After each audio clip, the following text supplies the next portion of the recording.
Hello everyone, welcome to the must-do marketing jobs for the big bounce back.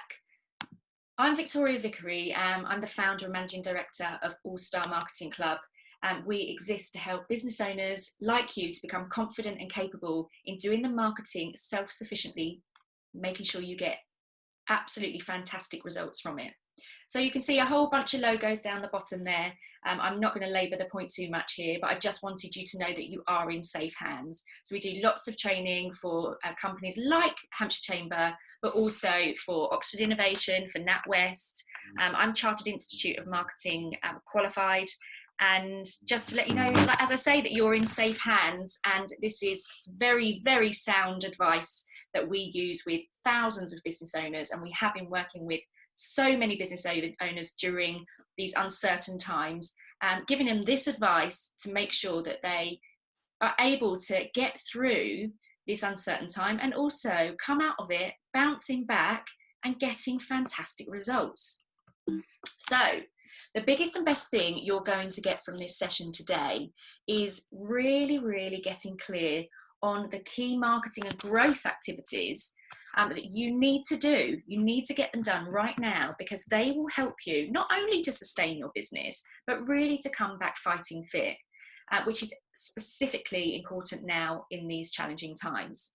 So please do stay until the end, because I do have some fantastic gifts that I'm going to give you.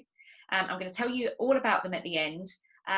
We just give without expectation at All Star Marketing Club. The most important thing to us is that you come out of this, you feel great about your business, you're really clear on how to move forward. And if you, at the end of the day, need further help, then we're here. So I'm going to tell you how to get in contact with me at the end and how to use our services if you want to. But there's plenty going on here that will give you everything you need to move forward. So that's what we're going to do today. We're going to cover all of these 11 areas here. So I'm not going to go through them in any depth on this slide, but just to show you, there are 11 key things that we're going to go through today. And as I said, when you're thinking about moving your business forward, no matter what stage you're at now, just think about the priorities for you to actually come out of this fighting fit. So there will be, there's 11 tasks here for you to do, but you might choose to do 1, 2, or 3 of them. Because if you're finding marketing a struggle right now, anything you do is going to be a step forward. And if you're really great at your marketing, then think about how you can ramp it up even further. So let's start with number 1. That is your existing customers. So my advice for you right now and coming out of this situation is you must love your customers. They are the ones that are paying you money right now. And above all else, sustaining your customer base is one of the most important aspects of your business. So think customer first. So this is making sure that you write to them and let them know how you're supporting them through the current times and how maybe changes in your business are happening and what it means to them. So just make sure you've got ongoing communication going out to them. And as I said, pretty much what we're doing is giving without expectation to our customers, but also to people that are not within our customer base at the moment. So just help unconditionally. And the other message here is don't devalue your business. So some of you might be thinking, oh, things are really tough at the moment, but that doesn't mean that you should start discounting your business and not giving yourself the reward for what you're worth. So do remember that you still have a business and make sure that you are taking that into consideration, because it's easy to discount to get the business in the door. So my top 11 ways to connect are as follows. It doesn't have to be a really lengthy email or your service. It can just be things to let them know you're thinking of them. And one of the ways that I have here is ask for feedback. So, go out there and say, how are things for you at the moment? I'd love it if you could give me some feedback on, and think of a subject that would be really helpful for you to know about, because just that communication with your customer lets them know that you're there. Send them a personal hi email, just to say, hi, Brenda, I just thought I'd touch base with you and see how you are. That means a lot to your customers. A surprise review. Have you used your customer service, or can you vouch for how amazing they are individually? If that's the case, Send them a surprise review, perhaps on Facebook, on Google, or even by email. So that will help their business so much right now. Send a card in the post. This is something that we're doing. We've still got clients' birthdays going on. We've still got, you know, things like business birthdays happening. So we're still sending out the cards that we normally would to make sure that they know that we recognise those important occasions for them. Send a thank you message for your continued support. Thank you for, you know, sticking with us in these uncertain times. Just send them a text message. So a bit like the email, how are you text message. This is a great one. I love this. So if you see an article that's relevant to one of your customers, send it to them and say, I saw this and thought of you. It's another really nice personal touch to show that you're thinking of them. Are there bonuses that you have? So we have lots of bonus training videos that we send out to our clients. Do you have anything like that that you could send out? Success stories. Tell them about your successes, other clients' successes, and also ask them to share theirs as well, because there's nothing more empowering than listening to success stories to get you, really motivated to move forward. Do you have a Facebook group that you can pop everyone into to make sure that you're staying in touch through the medium of a Facebook group? And even random acts of kindness. So whether that's a card, some flowers, anything like that. It doesn't have to be anything that costs loads of money, but it's just a different ways to connect and just show your customers that you love them, you care about them, you're thankful for them. So hopefully that's one that you can connect with. So I'm interested to know as we go along if any of these resonate with you. So do pop them down, and then when we talk towards the end, you can give me a little bit of feedback on the ones that you're going to go forward with. So the exercise here is touch base with your customers, but make a plan. So it can't be once and done. Staying in contact with your customers has to be a regular thing. It has to be on your plans. And one of the things that I do, I have 3 questions that I ask myself every single day. The first one is simply, what am I doing today to love my customers? So I'll repeat that for you. What am I doing today to love my customers? That is a question I ask myself every single day because it helps keep me focused on making sure that I'm giving the best service I possibly can to the ones that are already paying me. Do you want to know what the second question is? I'm sure you do. The second question is, what am I doing today to win new customers? And we'll come on to that shortly. So the second thing I want to cover with you today is data. So data is the lifeblood of any business. So first of all, the first job here is collecting existing data. So what you'll find if you don't currently have a database, or if you do currently have a database, you will find that there's loads of different pots of data stored in places that you never even think of. So it could be that you've had a bunch of emails come in with people asking for quotes for your services.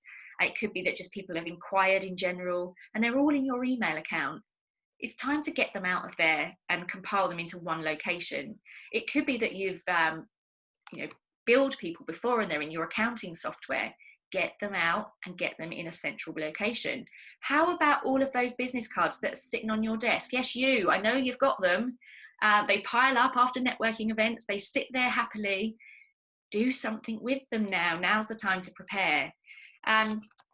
What about in your existing CRM system? So anyone using MailChimp, Infusionsoft, any one of these well-known CRM systems, if you are using them, that is the central location where everything needs to be stored. And we'll talk about that a little bit more in a moment. So have you got, it says on boxes here, that should say inboxes. But if you have a team, sales teams, marketing teams, the managing directors of the business, do you have all of the data collated out of their inboxes as well? Because they're going to have people that they're talking to that are potential leads for the future.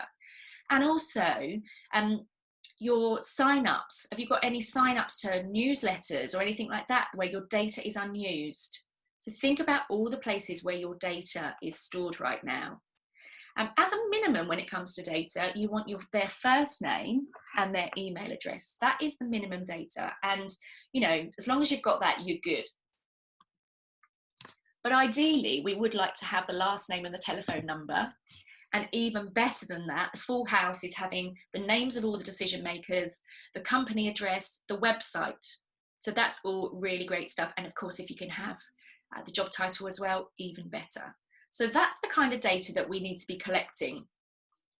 And of course, it needs to be stored in a GDPR compliant way, but I'm not going to touch on GDPR today. But that means that you are holding data in line with legal and compliant methods. So that's your existing database, thinking about all the data you've currently got and pooling it into one location. If you don't have that at the moment, let me tell you that that has got to be up there in your first 3 jobs that you do. The second one is growing your database. So what we really want to do is fill our databases with our star customers, those customers that are the perfect fit for our business that we really want to work with. So by doing that, by really getting under the skin of who that customer is and getting our database stuffed full of them, we are paving the way, like the yellow brick road, towards the Emerald City. So we are going towards the place where all of those amazing pieces of data become clients. Because don't think of them as just names in a database. They are pounds waiting to be converted over. Trust me on this. It is proven time and time again from my own situation, my own business, as well as all of the clients I work with, that your database is the hub of it all. These people get to know you, like you, and trust you as you interact more and more with them, and they do convert if they're the right people for you. So your job is to stuff that database full of people that you want to work with, and they will convert eventually. It might take 2 years, it might take a week, it really varies, but just trust me on this, your database is the hub of it all. So to be really, really clear, your data is held in a CRM or an email marketing system so that you can carry out email marketing, which generates revenue. This is the hub of your marketing. So all of the other stuff you do always funnels into your data. So this is why it's really important. So collecting data is non-negotiable, it's a must. So we need to now establish whose data do you need and how should they give you their data? Okay, so you've got to think about those 2 things. Whose data do you need more of right now? Do you have a particular product or service that you want to sell more of? And do you have a niche customer that it suits? If you do, think about who that is, because that's the data that you need to get. And how are they going to give you their data? Let me show you. We use something called lead magnets. So some of you may or may not have heard of this terminology before. Lead magnet, what is it? Well, essentially, it's an incentive that you give to your ideal customer that is offered to them in exchange for their email address or their contact information. So essentially, by you giving them something of total and utter value to them, they will give you their email address because it's irresistible. And I'm sure loads of you out there have actually done this before, where you thought, wow, that looks good, I'm going to grab hold of that. And you will give your email over in return for that lead magnet. We will talk a little bit more about ideas around this. But what is it that your lead magnet should be? So think about some of the questions that you are always asked by your customers. That makes a great lead magnet. We're often asked, how do I do marketing without spending money?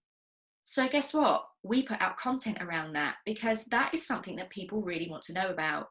Also, think about the immediate pain points of those ideal customers of yours. So we know immediate pain points for a lot of our customers is that they're not getting enough leads in the door. So that's the area that we support them in.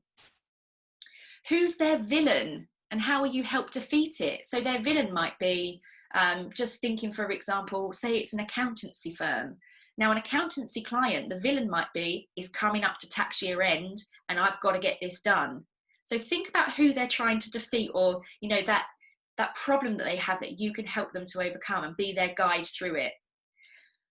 Now, the next one is, what can I say I can't believe it's free about? Because when you're doing this activity and thinking about what you give away, if you feel like that freebie is too good to be true, then that's when it is perfect.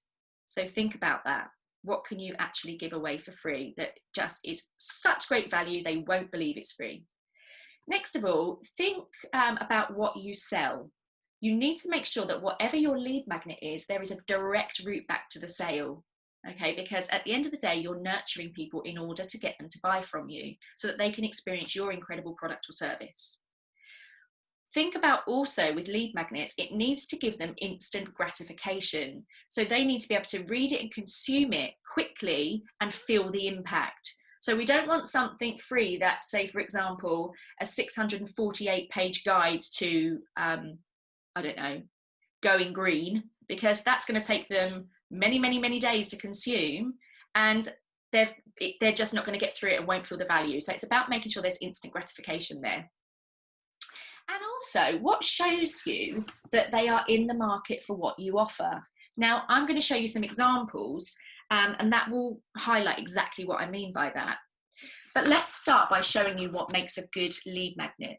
So it can be anything like, as I'll pull a few examples out of this, it could be some templates. So for example, if you're an HR company, and right now, obviously people are starting going back to work, you could give away some free templates for return to work interviews, just as an example. What about a how-to guide? So for anyone on here, perhaps that does photography, you might do a how-to guide on how to take great photographs of your staff. Okay, so you're showing your expertise. And so there's many different ideas here, video series, tips, Facebook groups. So think about what would work for you. Here's some examples for you. So here we've got the example of a life coach, and it says, ready to spark things up, book your free 45-minute spark assessment call for your life and or your business today. So you book your calling for a free 45-minute spark assessment. That's a lead magnet, it's a freebie. This is a great one here. So this is Home Development Company. And what they have, if you look over here, you've got discover why modular construction is the future. And it says to receive our free report, enter your name and email below and we'll send it to you instantly. So by that, we know they're in the market for modular construction. It's an interest of theirs. Okay. And here's an example of a design thinking toolkit.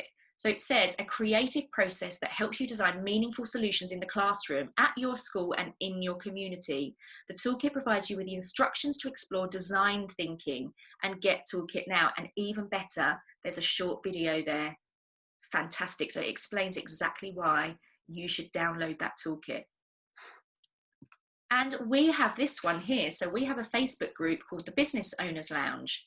And in that group, we always offer loads of free value to help people. So that's another freebie. Come into the Business Owners Lounge and you have to leave your email address. So that's another thing. We give value in here, but in return for your email address. So the similarities between each of these examples here, they all let you know that that person is in the market for what you are offering. So that's really important when it comes to a lead magnet.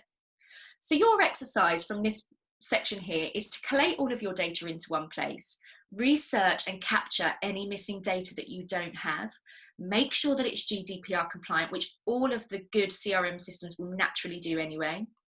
And next, get on to work on your lead magnets. What sort of lead magnet will you create?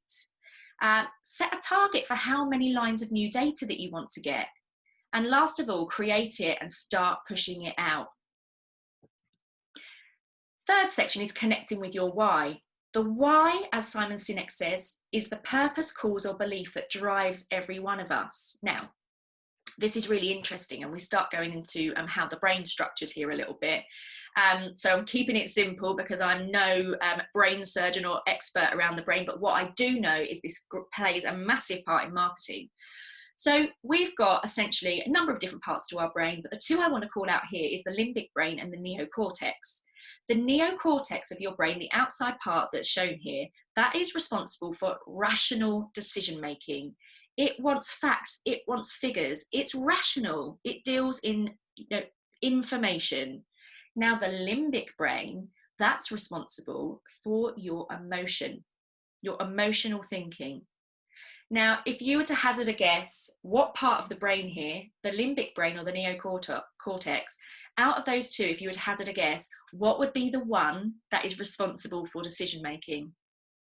So just have a little think to yourself there.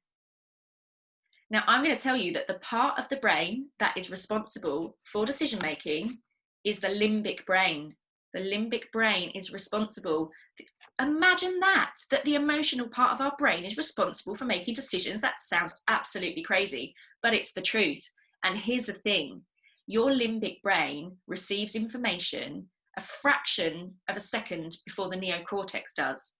So this is why emotional messaging in marketing is so important. You have to hit the limbic brain first. So let me give you an example.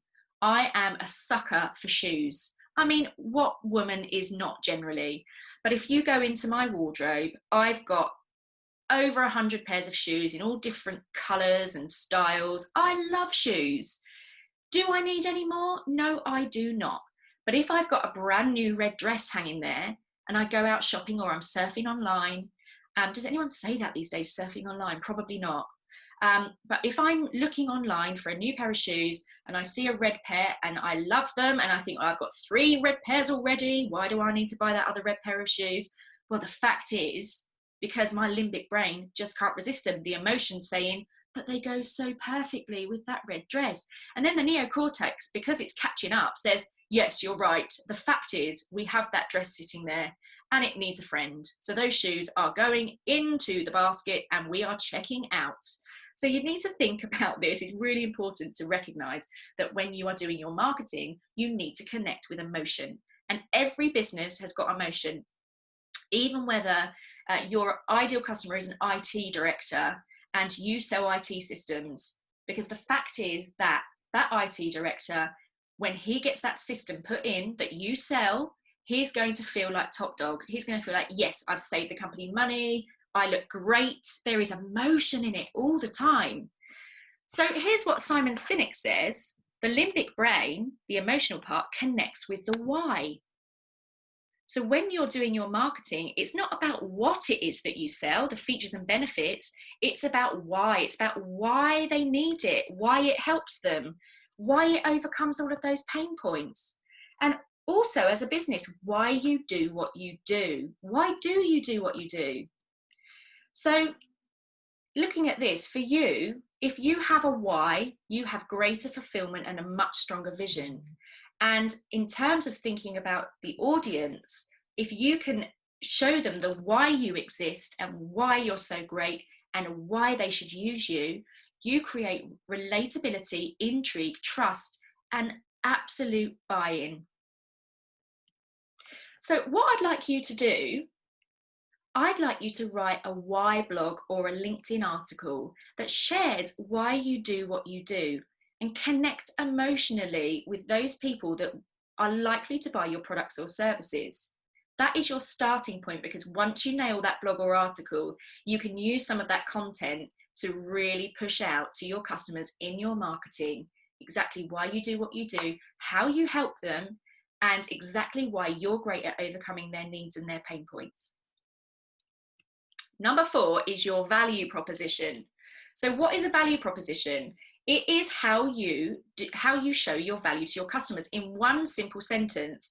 So an example here is Airbnb, book unique places to stay and things to do. Now, if that said book places to stay and things to do, that wouldn't be so appealing. So the value in here is in the word unique, book unique places to stay and things to do. Spotify, music for everyone, millions of songs, no credit card needed. Who's that for? Yes, everyone. They've got what you need in there as well. Great value proposition there. Here's another one for Headspace. If any of you use Headspace, it's an app to help you with mindfulness, which I use quite a lot. And it says here, mindfulness for your everyday life. Stress less, move more, sleep soundly. Yes, please. Great value proposition. And here's one for Xero. So for those of you out there that use Xero for their cloud accounting, manage your business accounts the easy way. Now, what I like is that they've got a subtext to this one, and it says, tired of time-consuming admin tasks and manual data entry? With Xero's intuitive online accounting software, you can see your cash flow in real time and put business accounting tasks on autopilot. Beautiful. Great value proposition once again, with a good call to action on there. Try it for free or buy it now. So that's a value proposition.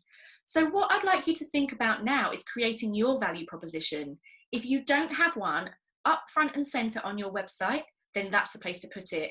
Also put it on the cover images of your Facebook page, on your LinkedIn profile. Share your value. It's so important. Number 5 is now communicating your value. So what do you give your customers that is all part of the service, but you just wrap it all up and you don't even tell them about it? So how much of it is made known to your customers before they buy? Example here of a company that we have worked with just recently. They are a heating company and they promoted a replacement boiler installed by experienced gas safe registered engineers with a 10-year manufacturer warranty. Okay, so that sounds good. I need a new boiler. I can contact them. But why would I choose this heating company over any other? I don't know is the answer. What we found out from working with them is not only do they do all of that, but they commission the boiler, they've got system power flush, fitted magnetic filters, fitted boiler water inhibitor, disposable of the old boiler and waste, radiator checks, fitted scale reduction filters. So guess what? That all has a price tag against it. That all comes as part of the service with them without them even mentioning it. £1,000 worth of value that they're not even telling the customer about. Crazy. So we worked with them on this and called it a free boiler optimization service. So not only do they get their boiler, but they get the free boiler optimization service, which is all of this stuff included. Now, what other heating companies out there are selling this? No one, they're just selling the boiler. So this all comes part of the service, so it's important to tell them. So now we have the 3 parts of the sale that they said before in the blue boxes there, but we also now have boiler commissioning and disposable of the old boiler and waste, plus our free boiler optimization package worth £1,000. And one step further, free 24-month workmanship guarantee worth £499 and the free first annual boiler service worth £66. They were throwing all of this in, but not telling the customer. That's added value of over £1,500 that the customer didn't even know about. So what an attractive proposition does this now become? Just by telling them the stuff that they got anyway. So your task here is what all of part of the service added value do you need to make sure you add into your communications about your proposition? This is how you really stand out amongst your competitors. Number 6, audit your strengths. So what strengths are required for you to be world class at what you do? So thinking about my company, teaching marketing, what do I need to be world class at?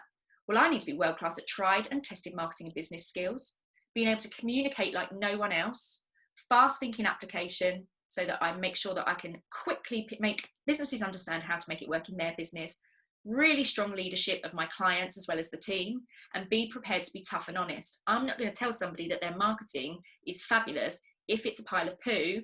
That won't work. So I rate myself on these.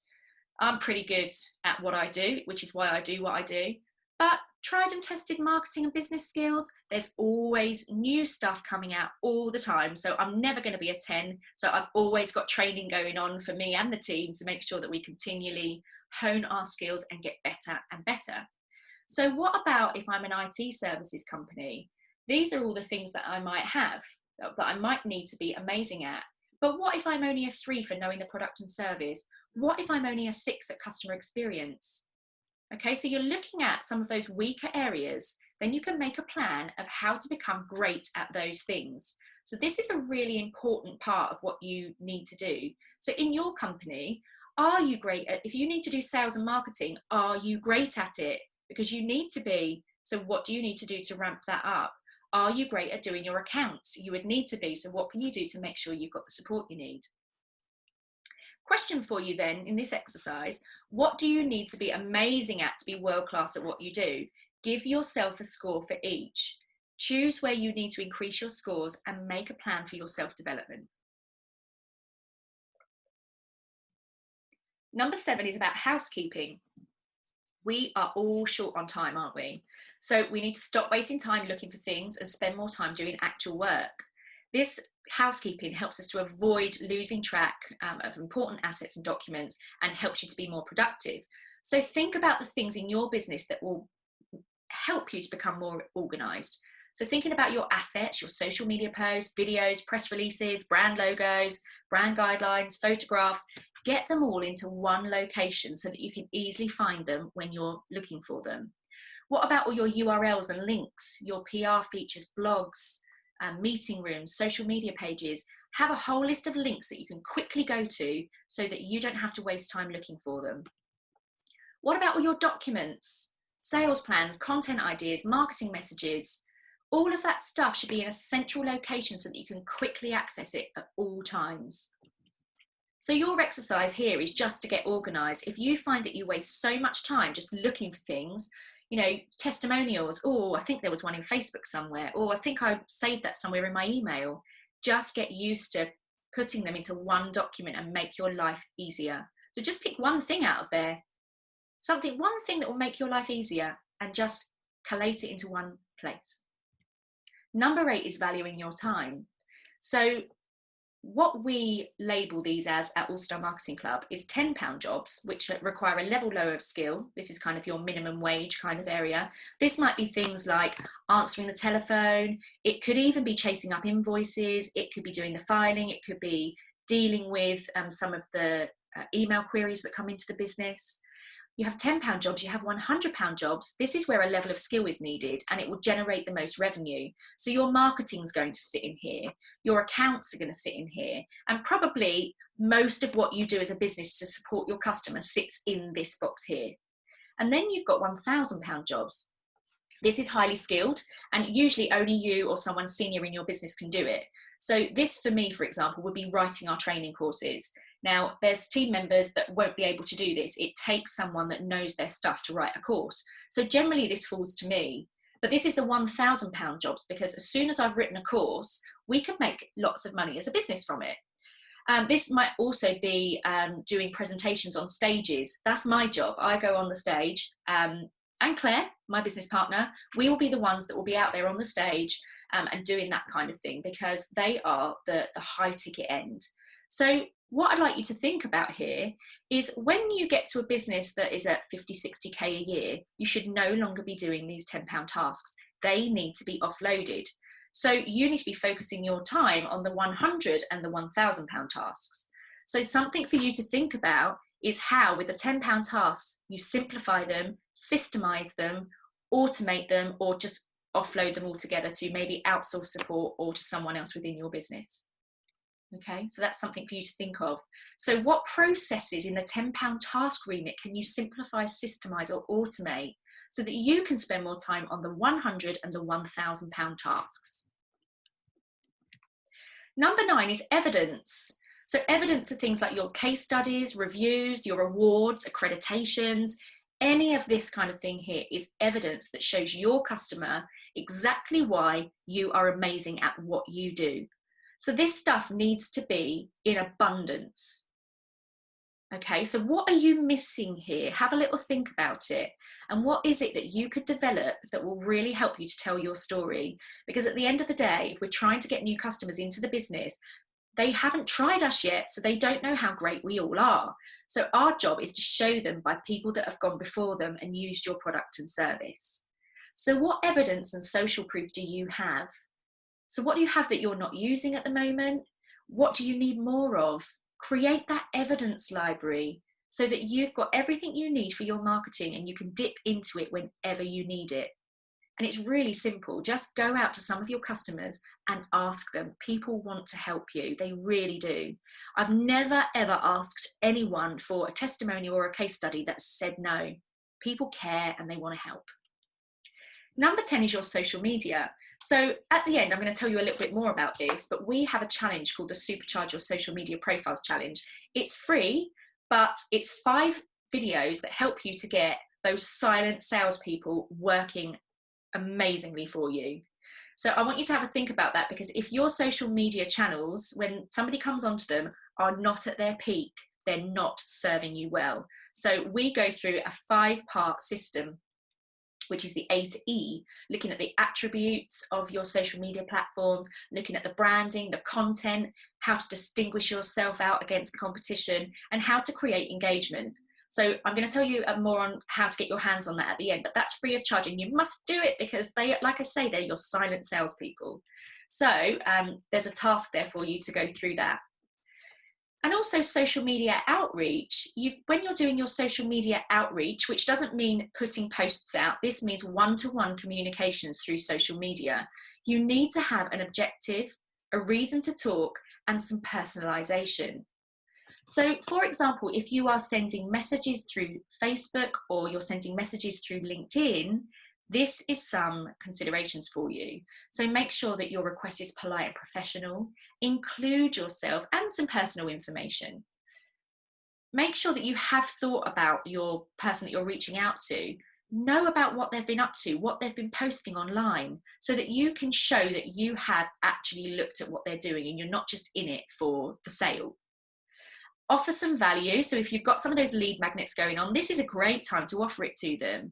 And ask questions to show that you have general interest. And also because if you ask a question, it leaves the contact open for them to reply to you.